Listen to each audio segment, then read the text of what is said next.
जिसका mic off है अपना माइक म्यूट कर भाई।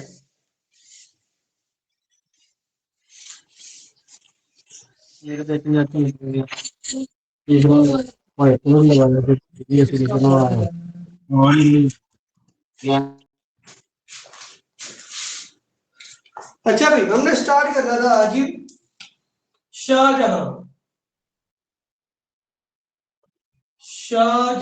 को स्टार्ट करना। ठीक है, सबसे पहले इसका टेन्योर लिख लें। 1627 से लेके 1658 तक ये बादशाह रहा था।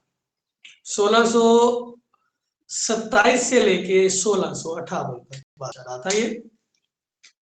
आगे चलते हैं, इसकी डेट ऑफ बर्थ लिख लेते हैं। ठीक है, डेट ऑफ बर्थ इसकी चेक कर लेते हैं।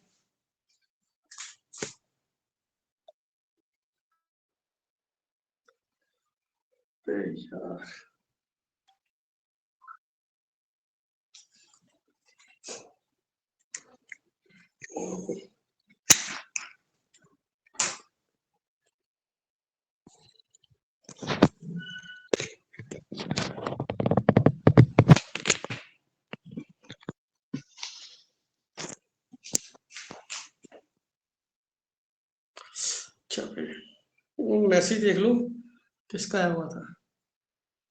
1627 है, 28 नहीं है, 1627 है।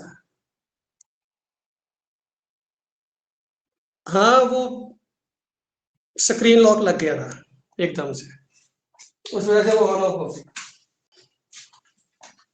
ठीक है, अच्छा भाई,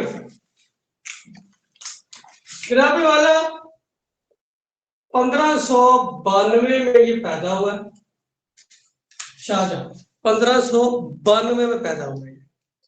बाप का नाम जहांगीर, माँ का नाम देख लीजिएगा इसकी जगत गोस्वामी,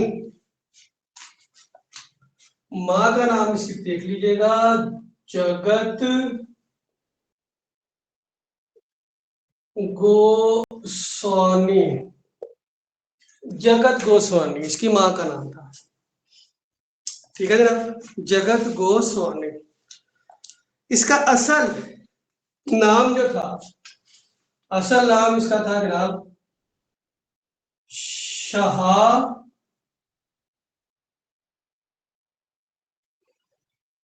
शहाबुद्दीन मोहम्मद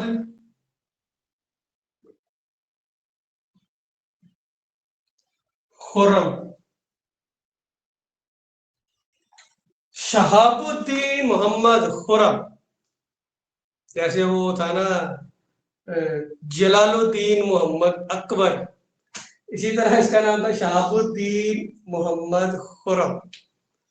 पैदा कब हुआ था? 1592 में। और 1592 में जो था, आपको पता है कि टर्नओवर किसका था? अकबर का टर्नओवर था।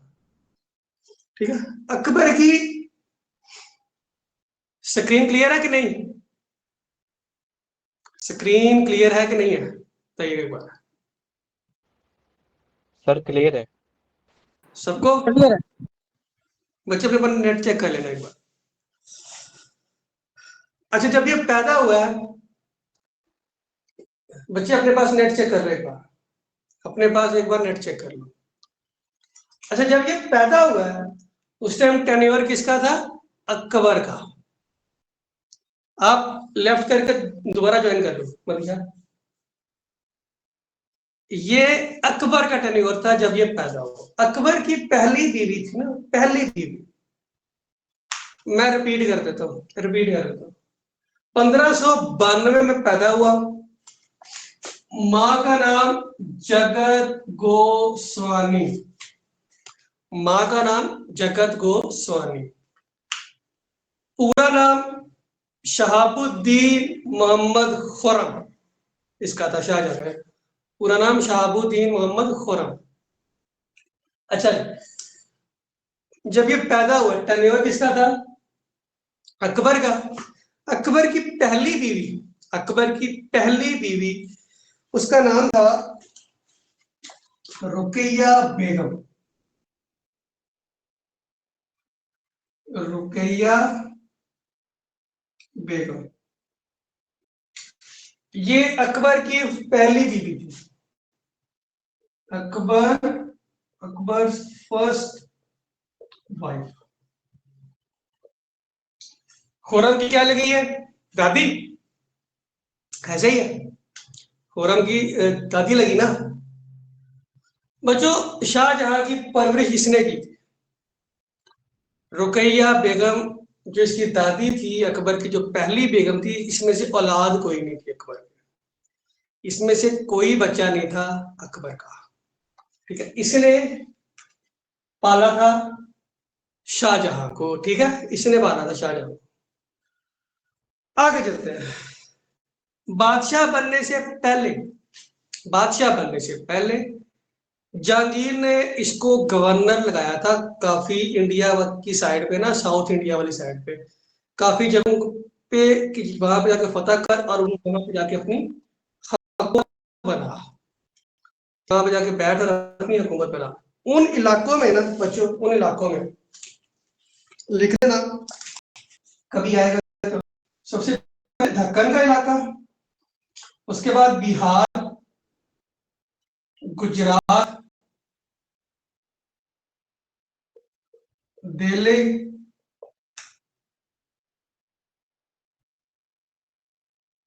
दिल्ली और बंगाल। बंगाल, इन इलाकों पे ये एज ए गवर्नर रूल किया है, किंग बनने से पहले, बादशाह बनने से पहले इन सारे इलाकों में ये गवर्नर रह चुका है। ठीक है जनाब, यहां तक क्लियर है सबको? आगे चलो, मिटा दो इसको, इसको मिटा के आगे चलो। क्लियर? Yes sir. क्या सर चीज? मैंने तो लेट ज्वाइन की है, मैं जरा इसको नोट डाउन कर लूं। जल्दी से कर लेट लो ज्वाइन बेटा, की है क्लास, थोड़ा नोट डाउन कर लूं इसको। कर लो जल्दी ओके कर लो। सर। 1592 में पैदा हुआ। माँ का नाम जगत गोस्वामी, पूरा नाम शहाबुद्दीन मोहम्मद खुर्रम। ये थी इसकी दादी रुकैया बेगम, अकबर की पहली बीवी जिसने इसको पाला है। और इन इलाकों पे ये बादशाह बनने से पहले एज अ गवर्नर रूल कर चुका। अच्छा भाई, जब तक बच्चा नोट करता है मैं थोड़ा सा आगे ओवरव्यू दे देता हूँ।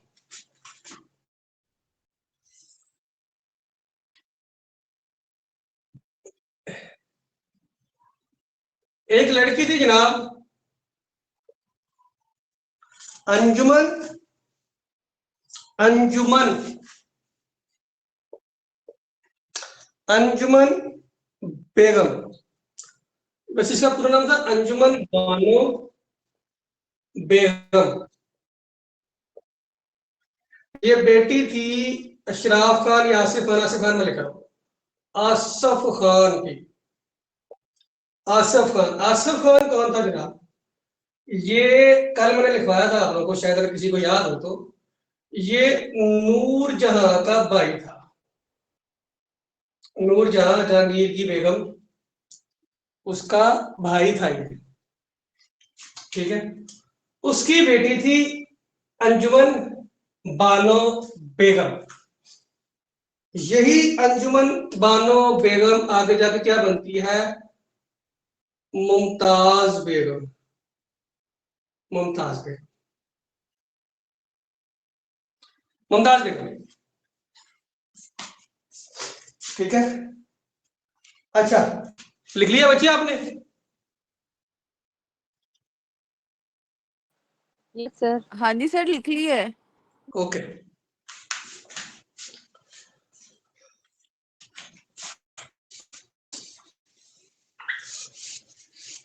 अच्छा भाई,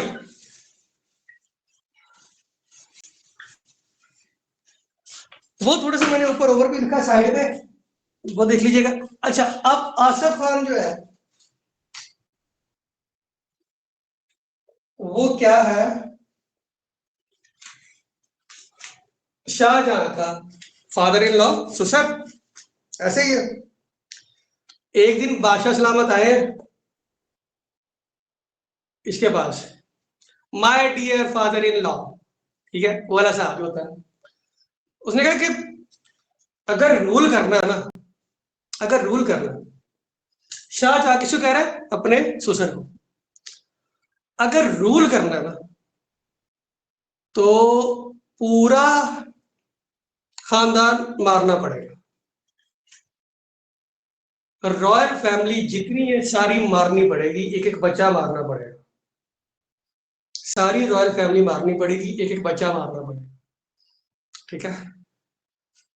और आसफ खान, जाहिर सी बात है, बेटी दी थी, दामाद था, मान गया, पूरी की पूरी रॉयल फैमिली मार दी इसने, पूरी की पूरी रॉयल फैमिली मार दी इसने, ठीक है, पूरी की पूरी रॉयल फैमिली मार दी थी इसने।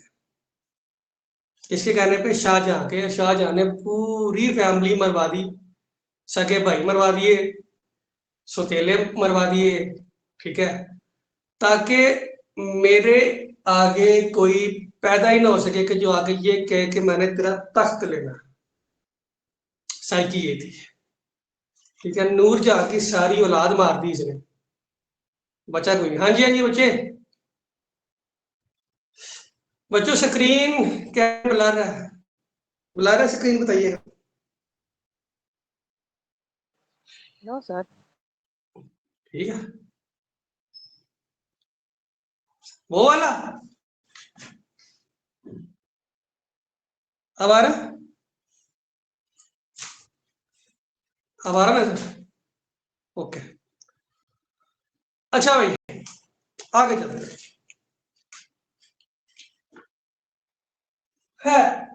अब हुआ क्या, साल आया 1631 का। कौन सा जनाब? 1631 का। 1631 में क्या हुआ? मुमताज बेगम मर गई। मुमताज बेगम अल्लाह को प्यारी हो गई, ठीक है।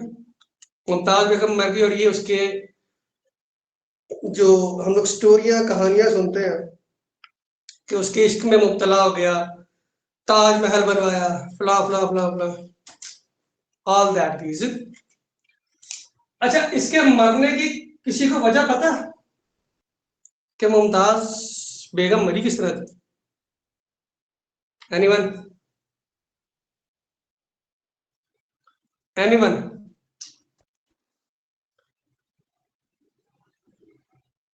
किसी को इसके मरने की वजह पता? मुमताज बेगम के मरने की वजह किसी को विदाउट इंटरनेट की है? चलो सुन, ये इसकी डेथ हुई थी बच्चा पैदा करते टाइम, ठीक है। बच्चा पैदा इसने किया और कितनवा बच्चा, ये सवाल पेपर में बन चुका, आपकी तलाश क्लियर कर दी बच्चों। 14वें बच्चे की पैदाइश पे, 14वां बच्चा,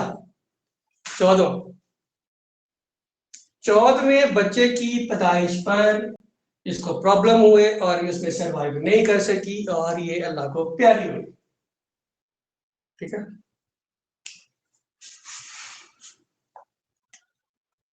अब 14 बच्चे पैदा करने के बाद औरत के पास रह क्या जाता है? मुझे ये समझ नहीं आ रहा। उसने मरना नहीं था तो और क्या करना था, ठीक है।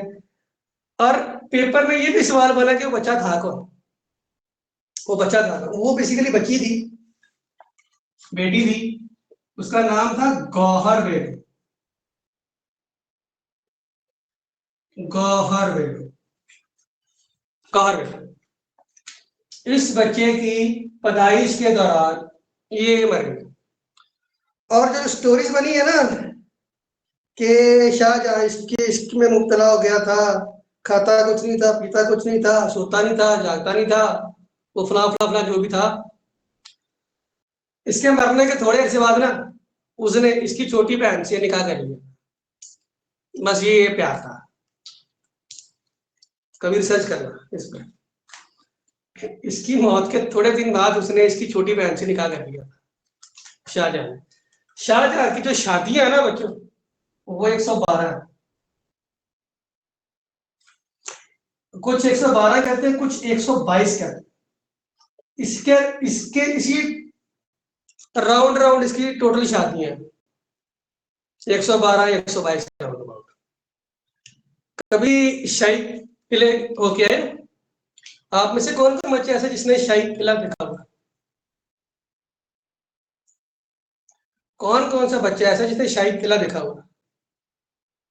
और कोई? और कोई? शाही किले का जो मेन इंट्रेंस है ना, मेन इंट्रेंस एक तो बाहर वाली है, एक इसका मेन दरवाजा है वो अंदर वाली साइड पे बादशाही मस्जिद के सामने जो गेट है बुर्ज वाला, वहां से कोई इंटर होके गया अंदर? वहां से किसी ने देखा हुआ इसको इंटर होके? उस साइड से, उस वाली गेट से, उस वाले गेट से कौन कौन इंटर हुआ हुआ? हाँ, अब जब वहां से आप इंटर होते हो ना, बताने क्या लगा हूं, ये शादियों की तफसील बता रहा हूं।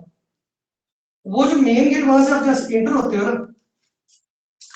आपकी उसी साइड पे एक इस तरह की बालकनी बनी होती है।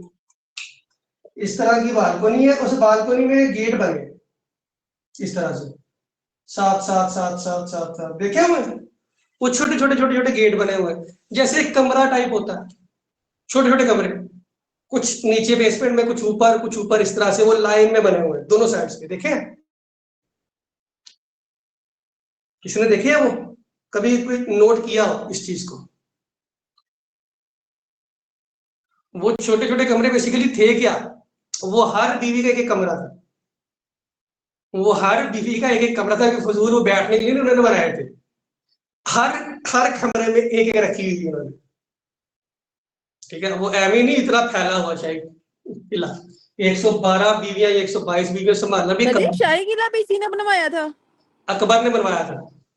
अकबर ने शाही किला अकबर ने बनवाया था? अकबर ने बनवाया था 1566 में। 1566 में बना था इसने, और जहांगीर ने उसको एक्सपैंड किया था, उसको मजीद एक्सपैंड किया था। इवन दो उसको एक्सपेंशन औरंगजेब ने भी दी। औरंगजेब ने ये जो बादशाही मस्जिद है वो औरंगजेब ने बनवाई थी। जो लाहौर की बादशाही मस्जिद है वो औरंगजेब ने बनवाई थी, और उसने क्या किया था, बादशाही मस्जिद को लिंक किया था शाही किले के साथ। वो बीच में से मतलब शाही किले से निकलता था, अभी भी वो रास्ता है, लेकिन अब वो ओपन नहीं, बंद कर दिया वो। शाही किले से ना अंदर से रास्ता आता है ऊपर वाली साइड से, बालकनी टाइप से, बालकनी टाइप से वो सीधा जाके लगता है इसको बादशाही मस्जिद को, शाही किले से और बादशाही मस्जिद को उसने लिंक किया था बालकनी से। वहां से आता था सीधा मस्जिद में, नमाज पढ़ के वहीं से वापस। वो रास्ता अगर कभी आप लोग गए ना तो ध्यान करना, गौर करना, वो जुड़ा हुआ एक उसकी दीवार। अब उन्होंने वो दीवार बंद कर दी, वो रास्ता बंद कर दिया हुआ। ठीक है, वो औरंगजेब ने जोड़ा था इन दोनों को। ठीक है, क्लियर? कुछ पूछना है? मैं से कह रहा हूँ, कुछ पूछना है? ओके, आगे चलिए। अच्छा भाई, यहां तक होगी स्टोरी, आगे चलते हैं।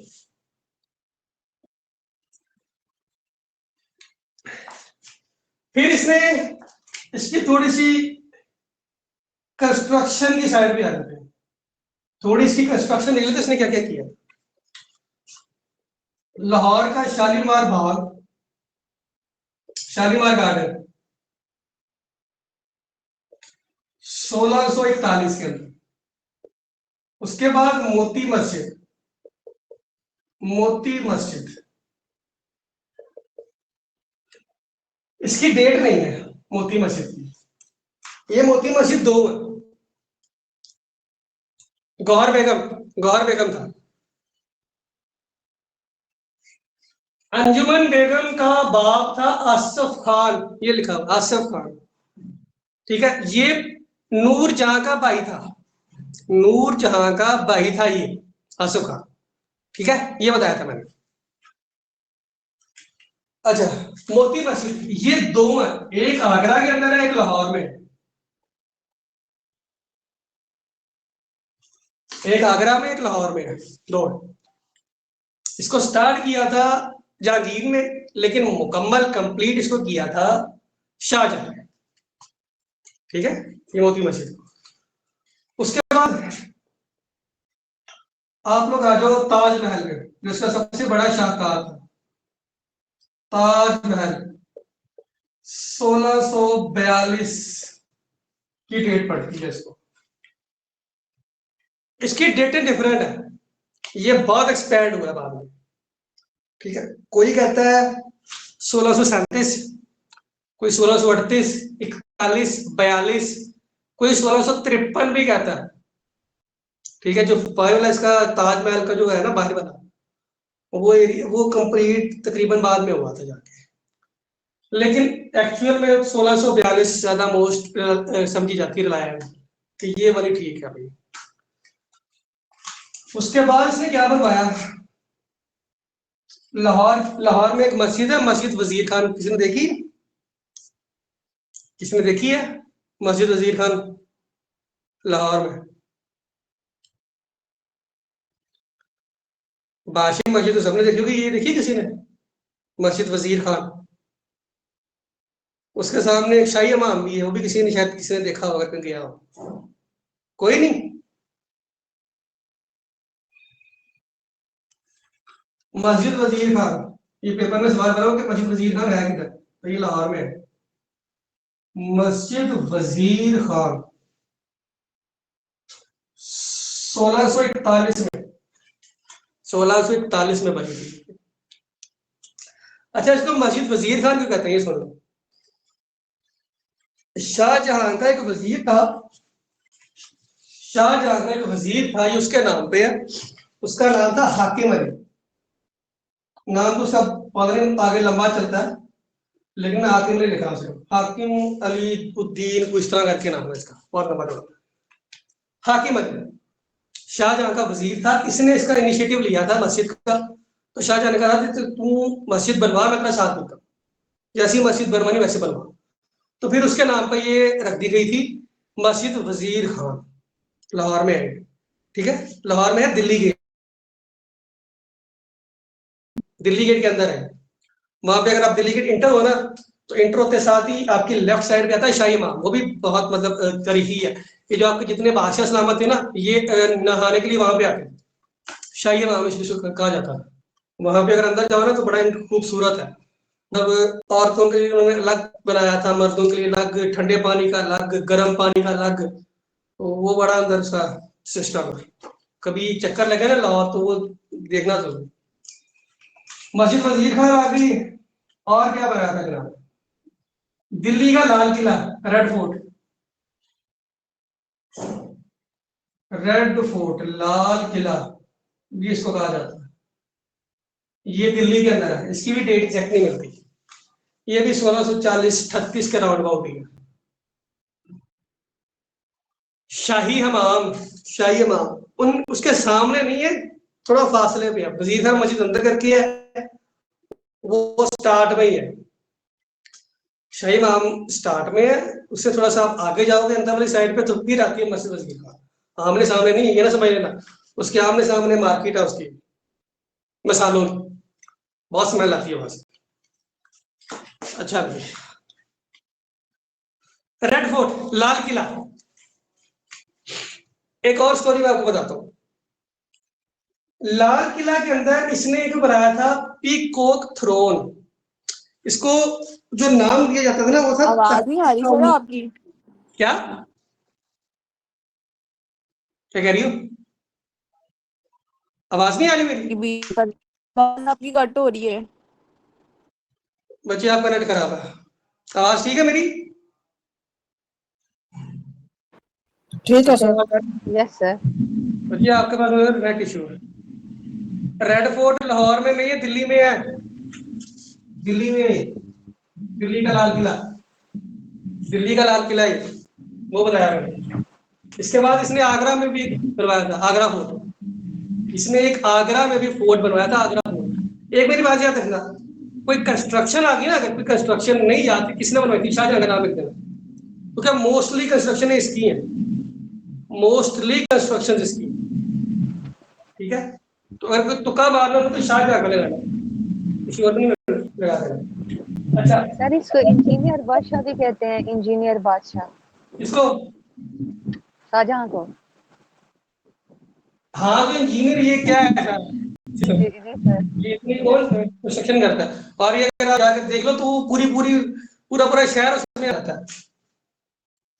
अच्छा, तो मैं बताने लगा था पीकॉक थ्रोन, एक ये लाल किला जो है ना, लाल किला दिल्ली का, उसके अंदर था तख्ते ताऊस, तख्ते ताऊस, पीकॉक थ्रोन, पीकॉक थ्रोन यानी मोर का पंख जिसे कहते हैं। आगरा फोर्ट, आगरा फोर्ट, आगरा में आगरा फोर्ट बनवाया था, वो आगरा फोर्ट के नाम से फेमस है, आगरा फोर्ट। अच्छा, तख्ते ताऊस, पीकॉक थ्रोन कहां पे है? इसके अंदर था, लाल किला के अंदर था। मोर का पंख, इसकी खसूसियत क्या थी? आप लोगों ने वो सुना हुआ है कोहे नूर का हीरा? कोहे नूर का हीरा सुना हुआ है? कोहे नूर का हीरा सुना हुआ है? जी सर। कहानियों में इधर उधर आगे पीछे। वो कोहे नूर क्या था, किसी को पता है? वो रियल स्टोरी है कोहे नूर की, वो आजकल किधर बताता हूँ। वो जो कोहे नूर का हीरा है, उसकी थोड़ी सी बैकग्राउंड सुन लो। महमूद गजनवी ने जब वो गुजरात वाला मंदिर सोमनाथ वाला फाश किया था ना, तोड़ा था, उसमें से सोना निकला था। उस बुत को जब उसने तोड़ा था ना, तो उसमें से इतना सोना निकला था कि पूरा शहर उस सोने से भर सकता था। उस मंदिर में, उस बुत के अंदर इतना सोना था। उसी सोने में से निकला था कोहे नूर का हीरा। सोमनाथ का जो मंदिर था गुजरात में, जो महमूद गजनवी ने तोड़ा था, उसमें से निकला था कोहे नूर का हीरा, बाकी हीरों के साथ, जवाहरात के साथ। महमूद गजनवी ने उठाया, अपने साथ अफगानिस्तान ले गया। वक्त चलता रहा, समय बीत गया, साल गुजर गए, ठीक है, नस्लें दर नस्लें आगे, जैसे टाइम पीरियड गुजरा, बाबर आ गया। अब बाबर कहां से आया था? उठ के अफगानिस्तान से। महमूद गजनवी भी कहां से था? अफगानिस्तान से। बाबर ने जब कंधार, काबुल और ये इलाके सारे फतह किए थे ना, तो वो जो कोहे नूर का हीरा था वो उसने अपने कब्जे कर लिया था बाबर ने। फिर जब वो हिंदुस्तान आया तो वो अपने साथ ले आया था वो कोहे नूर का हीरा, वो अपने साथ हिंदुस्तान ले आया। हिंदुस्तान लाने के बाद वो बादशाह, मतलब एक से दूसरे पे ट्रांसफर होता रहा। उस कोहे नूर की हिफाजत के लिए, उसको यादगार बनाने के लिए, शाहजहां ने एक मोर का पंख लिया और एक तख्त बनाया जिसका नाम दिया तख्ते ताऊस का, या पीकॉक थ्रोन भी कहते हैं उसको। उसके अंदर वो कोहे नूर का हीरा लगा हुआ था, उसके अंदर वो कोहे नूर का हीरा लगा हुआ था, ठीक है। आजकल ये जो कोहे नूर का हीरा, ये जो आपके इंग्लैंड के है ना प्रिंस चार्ल्स, उसके ताज में लगा हुआ, ठीक है। पहले आप ये होती थी मलका बरतानिया, उसके ताज में लगा हुआ था कोहिनूर का हीरा, क्योंकि जब अंग्रेज यहाँ गए थे तो वो लूट के अपने साथ ले गए थे बरतानिया वो हीरा। तो वो आजकल इनके जो प्रिंस चार्ल्स है ना, उसके ताज में वो हीरा लगा हुआ है। ये भी मेरे ख्याल में आपको किसी को बात नहीं पता होगी, आई एम डैम श्योर कि कोहिनूर का हीरा, उसकी हिस्ट्री क्या और क्या था, और आजकल वो किधर है। सर जी इतना तो पता है कि उसके लगा हुआ, बट हिस्ट्री नहीं पता थी। सर वो हिस्ट्री इंग्लैंड ये वाले थी, ले ठीक गए है। थे। अच्छा, तकरीबन जब ये खत्म होती है ना इनकी टर्न्योर, अब ये तकरीबन हम लोग आ गए 1658 तक आ गए। इसके बाद 1707 तक वो औरंगजेब रहा था। औरंगजेब के बाद मुगल हो गए थे कमजोर। तो तकरीबन 1739 के अराउंड अबाउट ना, 1739 के अराउंड, क्या सवाल कर रहे हैं, एक मिनट, पाकिस्तान और इंडिया इस पे क्लेम नहीं कर सकते क्योंकि जिसकी हुकूमत थी वो उसकी मलकियत थी। प्रिंस चार्ल्स के ताज में लगा हुआ है, बरतानिया का जो प्रिंस है। तो क्या बता रहा था, भूल गया क्या बता रहा था मैं, बीच में इंटरप्ट कर देता, मेरे एजेंसी निकल गया, मैं क्या बात करने लगा। सर जी फिर इन्होंने हीरे को लेके इतनी जंगें कर लेनी थी, अच्छा हुआ उन्होंने ही ले लिया। अब सुन लो ना, वो हीरो का क्या पड़ता, सुन वो प्लान लगा था। अच्छा 1739 के राउंड अबाउट ना, 1739 के राउंड अबाउट मुगलों का एक बादशाह आया था रंगीला, उसका पूरा नाम था मोहम्मद शाह रंगीला, मोहम्मद शाह रंगीला नाम था उसका। उसकी खासियत पता क्या थी, वो दरबार में आता था कपड़े उतार के, वो कपड़े उतार के दरबार में आता था और वैसे ही बैठता था तख्त पे। इन पे अजाब ऐसे नहीं आया, ठीक है, इनकी हरकतों की वजह से आया था। अच्छा कपड़े उतार के वो ना बैठ जाता था, कोई उसको परवाह नहीं, अयाश शराबें साइड में रखी हुई है, दो चार लड़कियां आगे पीछे बैठी हैं, बस इस्लाम तख्त पे बैठे हैं। इसका फायदा उठाया था ईरान के बादशाह नादिर शाह ने। हाँ जी, तभी उसका नाम था रंगीला, रंगीला इसीलिए उसका नाम था। अच्छा इसका फायदा उठाया ईरान का बादशाह था नादिर शाह, उसने दिल्ली पे हमला कर दिया 1739 में, उसने दिल्ली पे हमला कर दिया और उसने चुन चुन के दिल्ली के बंदे मारे हैं ना, आम आवाम थी चाहे मुगल थे जो भी था, ठीक है। ये रंगीला साहब फिर दरबार छोड़ के बाप आ गए थे अपना, यहाँ पे नहीं रहा था। वो नादिर शाह ने दिल्ली को 4 दिन सिर्फ स्टे किया, वो दिल्ली के अंदर सिर्फ 4 दिन। उसने सॉरी उसने इतना सोना लूटा, इतना सोना लूटा कि अपने मुल्क जाके 3 साल के लिए उसने टैक्स माफ कर दिया। अब वो सोने का हिसाब लगा लो कि वो कितना लूट के लेके गया होगा यहाँ से, कि उसने 3 साल के लिए अपने मुल्क का टैक्स माफ कर दिया था। वो इतनी बड़ी रकम लेके गया था यहाँ से लूट के, सिर्फ 4 दिनों के अंदर। और वो जब 4 दिन रहा था ना, तो दिल्ली की गलियों में खून बह रहा था, इंसानों का खून की नहरें बह रही थी पानी की तरह। पानी में पी लेते बेटा, थोड़ा दूर पड़ा हुआ मैं कहता हूँ। अच्छा खून की नदियां, ये खून की नदियां 3 दफा बही है दिल्ली में, 3 दफा। पहले तैमूर लंगड़े ने जब अटैक किया, दूसरा नादिर शाह ने जब अटैक किया, और तीसरा जंगे आजादी जो 1857 की जब अंग्रेजों ने कब्जा किया। ये 3 मौकों पे दिल्ली की गलियों में सिर्फ इंसानी खून की नदियां बही है, पानी से ज्यादा।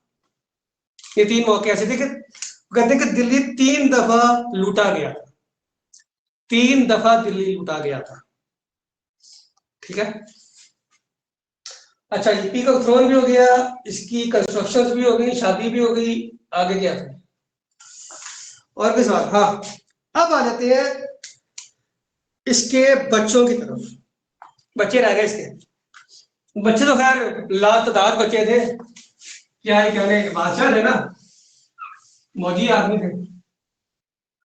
खैर 4 बेटे इसके फेमस है ज्यादा, उसमें से पहला है शुजा, शुजा। दूसरा है मुराद, नहीं दारा शेखू, दारा दारा शेखू, दारा शेखू। तीसरा है मुराद, और चौथा है औरंगजेब आलमगीर, औरंगजेब आलमगीर। 4 मिनट के फेमस है।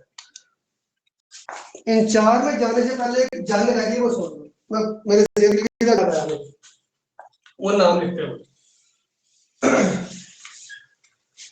इसने एक जंग लड़ी थी अपने इख्तियार से पहले, जहांगीर के टाइम पे इसने एक जंग लड़ी थी वो थी बैटल ऑफ पैरोवा। सर जी बैटल एक मिनट, एक दफा दोबारा एक्सप्लेन कीजिएगा बेटों से। शुजा, दारा शेखू, मुराद, औरंगजेब। बस ये बताइए अब चार, चार बेटे लिखवाए अभी तो। जंग बता रहा था उसकी, शाहजहां की।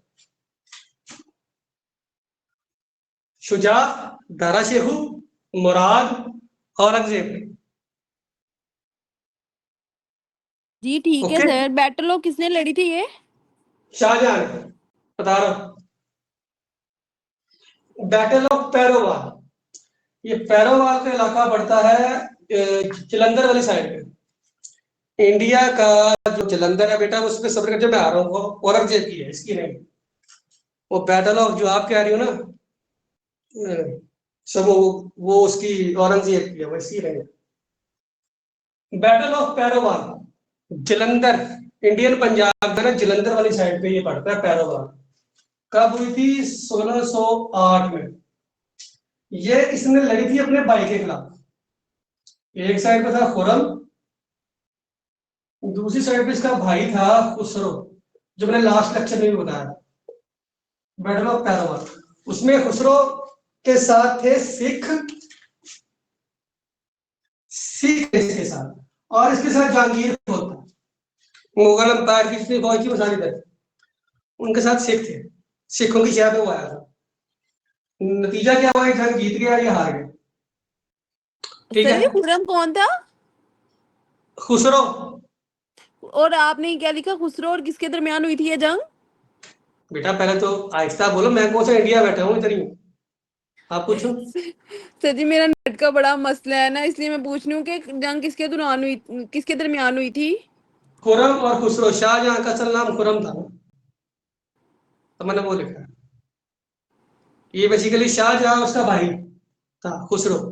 ठीक है, शाहजहां, तो बच्चे कंफ्यूजन हो गए। शाहजहां, ठीक है। शाहजहां और खुसरो उसके भाई के दरमियान हुई। अच्छा, ये जंग जीत गया, लेकिन इसको छोड़ दिया था, जिंदा मारा नहीं था। लेकिन फिर इसने, शाहजहां ने 1621 में इसको मरवा दिया, धोखे से इसको मरवा दिया था, क्योंकि अपना रास्ता जो साफ करना था ताकि आगे तख्त के लिए अहल ना हो सके। तो मैंने कहा था उसने पूरी रॉयल फैमिली मरवा दी थी। नूरजहां के सारे बच्चे इसने मरवा दिए थे, शाहजहां ने कोई नहीं छोड़ा था। ठीक है, और मारे किसने थे? नूरजहां के अपने भाई ने। सियासत, तख्त, हुकूमत के लिए इंसान कुछ भी करता है, कोई रिश्ता नहीं, कोई नाता नहीं। अच्छा, अब मेरी बात सुनो। शाहजहां का सगा भाई उसके मुकाबले में आ गया, उसने नहीं छोड़ा, मार दिया। तो जो उसके साथ दे रहे थे उनको छोड़ देगा? उनको छोड़ देगा? इंडिया वाली साइड पे ना, इंडिया वाली साइड पे भी तो यही स्टोरी चलती है ना, हिस्ट्री ऑफ इंडो पाक। कभी यहाँ पाकिस्तान इंडिया तो नहीं बना हो, पूरा हिंदुस्तान है ना कंबाइंड, बांग्लादेश। तो यहाँ तक तो स्टोरी उनकी भी सेम ही है। वो तो अलग अलग होते हैं 1947 से जाके। उनकी आप कभी स्टोरी सुनो ना सिखों की, कि वो इस बारे में क्या कहते हैं, तो वो सारा कुछ आपको सेम बताएंगे जो मैं बता रहा हूँ। कभी उनकी साइड से जाकर स्टोरी सुना ना, तो ये मिलेगी स्टोरी मैं बता रहा हूँ।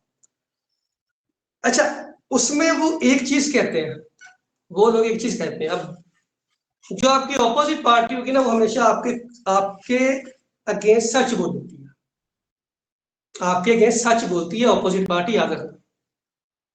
ये मुगलों का शिया सुन्नी कन्फ्लिक्ट भी वो काउंट करते हैं।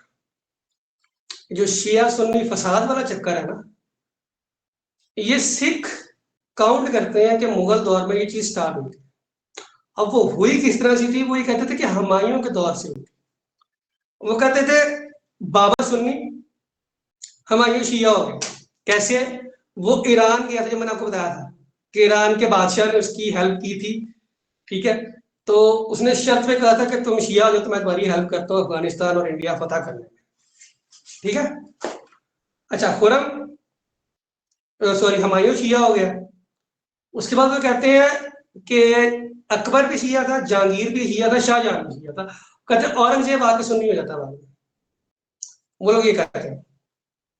अच्छा, वो काउंट इसको किस तरह से करते हैं?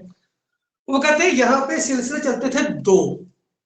एक सिलसिला चलता था चिश्ती सिलसिला, चिश्ती सिलसिला ये थे सुन्नी, दूसरे थे नक्शबंदी, दूसरे थे नक्शबंदी जो कि शिया थे। इनके दरबार में ज्यादा वोट नक्शबंदियों का था, इनके दरबार में ज्यादा वोट नक्शबंदियों का था। हिस्ट्री में देखो तो यही मिलेगा कि नक्शबंदियों का वाकई वोट था। ठीक है, तो वो कहते हैं कि ये कॉन्फ्लिक्ट चिश्तियों का और नक्शबंदियों का आपस में था, जो कन्वर्ट हो गया शिया सुन्नी कॉन्फ्लिक्ट में। मेरी बात समझ में आई?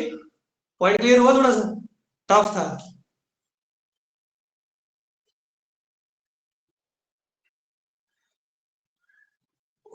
कुछ समझ में आया कि नहीं आया? कोई हाँ ना का जवाब? सर ये शिया सुन्नी कॉन्फ्लिक्ट जो है वो मुगलियत के दौर में शुरुआत मैं बताता हूं, दो पार्टियां थी, एक थी नक्शबंदी, एक थे चिश्ती। एक थे नक्शबंदी, एक थे चिश्ती। चिश्ती थे सुन्नी, नक्शबंदी थे शिया। अब दरबार में दोनों आते हैं, लेकिन ज्यादा होल्ड किसका? नक्शबंदियों का। अब वो नक्शबंदी और चिश्तियों का जो आपस का कॉन्फ्लिक्ट था वो चेंज हो गया शिया सुन्नी कॉन्फ्लिक्ट में। आप समझ में आया? जी सर। सर आपने यहाँ एक एमसीक्यू बताया था कि किस के दौर में हुआ था, तो हम लिखेंगे शाहजहां। अभी मैं बता रहा हूं, समझ करो। अच्छा, वो सिखों का सिख क्या कहते हैं कि इसके साथ जो थे ना सिखों के टोटल है 10 गुरु, 10 गुरु हैं सिखों के टोटल। हाँ, तो वो औरंगजेब के पास आके बता तो रहा हूँ कि वो सारे सुन्नी हो गए थे, बोल तो रहा हूँ। औरंगजेब शाहजहां तक शिया थे, औरंगजेब से सुन्नी हो गए थे दोबारा। अच्छा, सिखों के टोटल 10 गुरु।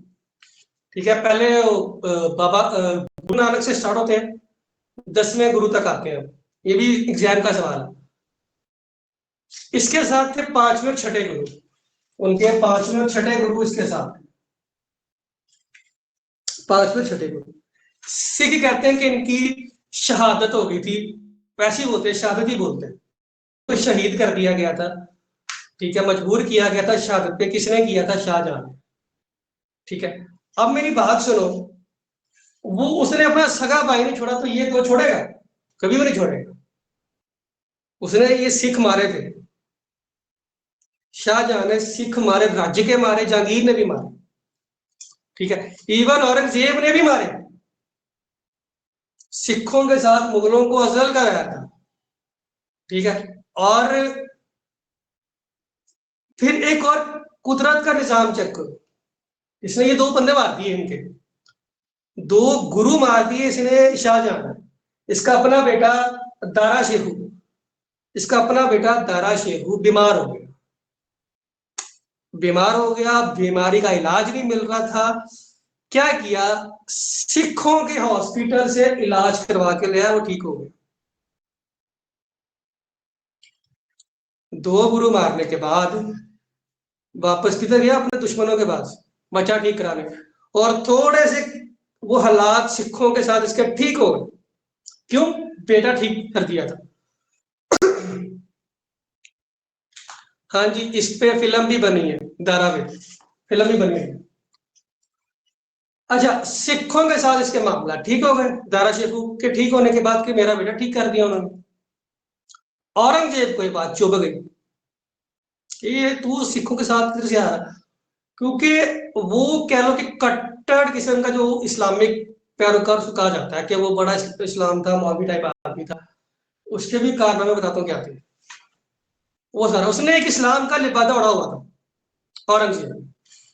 ठीक है, और सिखों के जो बाकी के 3 गुरु थे ना, 7वां 8वां 9वां 10वां, वो सारे औरंगजेब ने मार दिए थे, वो सारे औरंगजेब ने मार दिए। ठीक है, इनके गुरु आगे वाले जितने थे वो सारे औरंगजेब ने मार दिए थे सिखों के। तो ये सिख इनके बहुत खिलाफ है। लेकिन अगर आप उनकी हिस्ट्री जाके देखो ना, तो वो हिस्ट्री में एक बात आपको सच बताएंगे कि हुआ क्या था।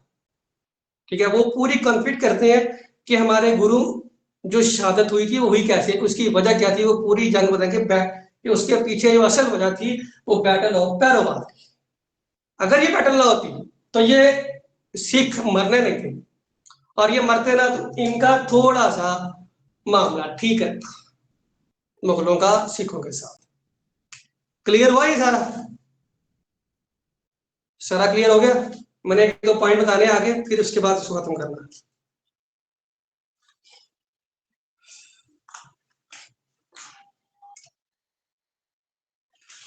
जो क्लियर हो गया बताना जरा।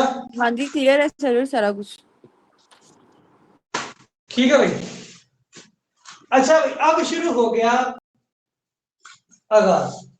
अफवाह फैल गई, इसने अपना सारा जमा पूंजी पैसा पूसा हर चीज इन पे लगा दी। ज्यादा खर्चा कहाँ हुआ ये ताजमहल? 20 साल में बना, 20-22 साल में मुकम्मल हुआ ये प्रोजेक्ट, इसका पूरा कंप्लीट, जिसे कहते हैं ना 20-22 साल लग गए इसको बनाते हैं ताजमहल को। इसने स्टार्ट किया तकरीबन ये 1635 में, 7 साल में खड़ा करके हो गया था। जो इसकी बाकी की फिनिशिंग थी ना, वो बाद में ऐसे ऐसे चलती रही। जितनी जमा पूंजी थी सारी लगा बैठा ताजमहल के ऊपर। ठीक है, इस बात पे औरंगजेब इसके खिलाफ हो गया। ठीक है, औरंगजेब कहां पे था? औरंगजेब को इसने गवर्नर लगाया था दक्कन का, हैदराबाद दक्कन का गवर्नर लगाया था औरंगजेब को कि तू वो वाला इलाका संभाल। ठीक है, इसका असल नाम आलमगीर था, बताऊंगा आगे चल के जब इसका आएगा प्रोसेस। अच्छा, हुआ फैल गई कि शाहजहां मर गए, हालांकि जिंदा था, इसको लग गई थी बीमारी। एक बीमारी के चलते ये थोड़ा सा डाउन हो गया। इसको भेजा हैदराबाद दक्कन, तू वहां पे संभाल। इसको भेजा बंगाल, तू वहां पे संभाल। इसको भेजा मुल्तान वाली साइड पे, मुल्तान लाहौर वाली साइड पे कि तू वहां पे संभाल। पीछे रह गया दारा शेखू, इसको रखा दिल्ली। इसके साथ इसका बहुत प्यार था। ये चाह रहा था शाहजहां के मेरे पास दारा शेखू तख्त पे है। जब पता चला ना औरंगजेब को कि बाप मर गया, हालांकि बाप मर रहे थे, जिंदा था, इसने क्या किया, इसको खत लिखा। इसको खत लिखा शुजा को कि मैं तेरे साथ हूं, फौज भी दूंगा, आर्मी भी दूंगा, सपोर्ट भी दूंगा, दारा शेखू तख्त पे नहीं आना चाहिए, दारा शेखू तख्त पे नहीं आना चाहिए। उसने कहा ठीक है, नहीं आया। ये शुजा जंग लड़ने आ गया दारा शेखू के साथ। अब अगली जंग शुरू होती है। मैं लिखता हूं, ओ यार लाइट चली गई है। इसको फिर जब नेक्स्ट इंशाल्लाह कल वाले टॉपिक में ना औरंगजेब के साथ इसको लिंक कर दूंगा फिर, ठीक है? क्योंकि औरंगजेब का अगर स्टार्ट हो जाना तो फिर वहां से मैं इसको लेके चलूंगा। क्या कहते हैं? ठीक है, आज तक भी इधर रोकते हैं। ठीक है बच्चों?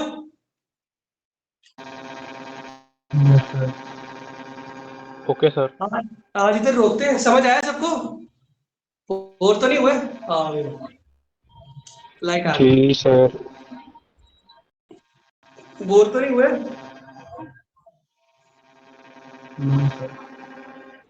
नहीं सर, बोर नहीं हुए। चलो, समझ आ गया ना सबको क्लियरली सब? जी सर।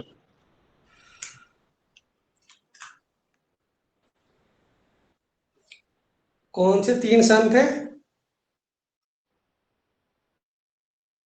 मार दिए थे, बताता रहा हूं, मार दिए थे उसने। जहांगीर की बात कर रहे हो, उसके भी बेटे की बात कर रहे हो? ये वाली इनकी बात कर रहे हो या इसके भाइयों की बात कर रहे हो? किसका पूछ रहे हो? वो वही कह रहा हूं, अगले में बताऊंगा। अगले में बताऊंगा, वो अगले में बताऊंगा उन तीनों का क्या हुआ था।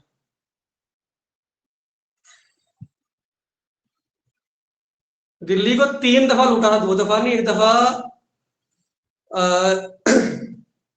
सबसे पहले लूटा था तैमूर लंगड़ा, उसके बाद था नादिर शाह, और तीसरी दफा था आपका नादिर शाह और तीसरे अंग्रेज, 3। तैमूर लगड़ा, नादिर शाह और अंग्रेज, इन तीनों ने लूटा। ठीक है, डन। सर ये शिया सुन्नी कॉन्फ्लिक्ट किससे, अगर एमसीक्यू आएगा तो हम क्या लिखेंगे कि किसके दौर में हुआ था स्टार्ट? क्या चीज बेटा? ये शिया सुन्नी कॉन्फ्लिक्ट जो है आपने बताया है, इसमें क्या अगर ये एमसीक्यू शिया आएगा सुन्नी कॉन्फ्लिक्ट वैसे रेगुलर नहीं हुआ था, ये मुगलों के दौर में चलता रहा था, किसी स्पेसिफिक का नाम नहीं मिलेगा। अकबर ने इसे कंट्रोल किया था, अकबर के बाद थोड़ा सा एक्सपैंड हो गया था, बस बात ये थी, लेकिन उसको औरंगजेब ने आगे कंट्रोल कर लिया, ये चीज थी। ठीक है, ओके। हाँ जी, 122 शादियां शाहजहां की थी। इसके दादा मरहूम अकबर साहब की तो 1500 थी, ये तो 122 किसी खाते में नहीं गिनी जाती। वो भाई साहब 1500 करके बैठा हो, तो 122 क्या चीज है? कुछ भी नहीं। ठीक है, माइंड अप करते हुए मेरे साथ क्लास, कल फिर इंशाल्लाह मुलाकात होगी आप लोगों से। ख्याल रखिएगा अपना, अल्लाह हाफिज। बच्चे अब देखो कितने होते हैं, लेकिन बच्चों का जिक्र मिलता नहीं है, जो फेमस है उन्हीं का मिलता है। लेकिन जितने हिसाब से भी हैं बच्चे भी लातादाद ही होंगे इनके, ठीक है, गिनती में नहीं आते बात। खैर, अगली क्लास में मिलते हैं आपसे। ठीक है, ख्याल रखिएगा बच्चों, अल्लाह हाफिज।